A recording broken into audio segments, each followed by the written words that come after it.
Structure de contrôle. Algorithme et programmation. En algorithme et programmation, une structure de contrôle est une commande qui contrôle l'ordre dans lequel les différentes instructions d'un algorithme ou d'un programme informatique sont exécutées. On distingue trois types de structures de contrôle.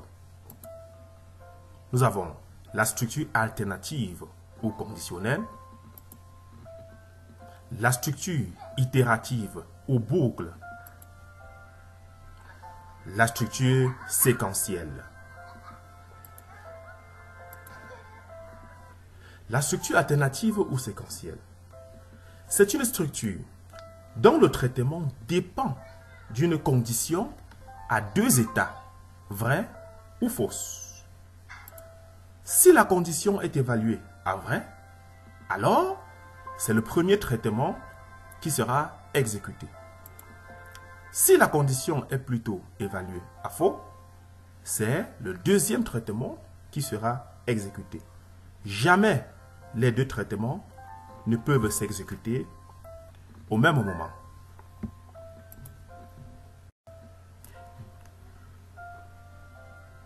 Il existe donc deux exemples de structures alternatives. Nous avons la structure alternative réduite si, alors, fin si. Son équivalent en programmation, c'est-à-dire en langage C, en langage Java et autres, c'est if, condition, bloc d'instruction. Observez la syntaxe. Deuxième structure alternative, la structure alternative complète. Si, condition, alors, bloc d'instruction numéro 1.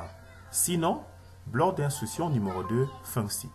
Son équivalent en programmation, if, condition, alors, bloc d'instruction 1, else, bloc d'instruction 2. Observez la syntaxe. Alors, deuxième cas de figure des structures de contrôle, il s'agit des structures itératives, que l'on appelle encore structure répétitive, qu'on appelle encore parfois boucle. Alors, une structure répétitive est une séquence d'instructions destinée à s'exécuter plusieurs fois tant qu'une certaine condition est vraie. Alors, tant que la condition est vraie, alors les instructions qui contiennent la boucle vont s'exécuter jusqu'au moment où cette condition sera fausse. Vous pouvez l'observer sur le schéma à l'écran. Les instructions s'exécutent parce que la condition est vraie. À un moment donné, cette condition ne sera plus vraie, elle sera fausse. Alors, les instructions vont cesser d'être exécutées. Alors, on distingue trois exemples de boucles ou structures répétitives. Premièrement, nous avons la boucle pour faire.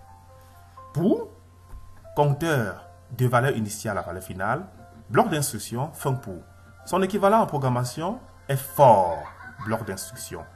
Observez la syntaxe. Deuxième exemple de boucle, la boucle tant que faire, tant que condition vraie, faire, bloc d'instruction, fin tant que. Équivalent en programmation, la boucle while, bloc d'instruction. Observez la syntaxe. Troisième exemple de boucle, la boucle répétée jusqu'à. Répétée, bloc d'instruction, jusqu'à, condition. Équivalent, do while. Observez la syntaxe. Alors, chaque boucle ou chaque structure alternative vue dans cette leçon fera l'objet d'une leçon à part entière dans les jours à venir. Merci.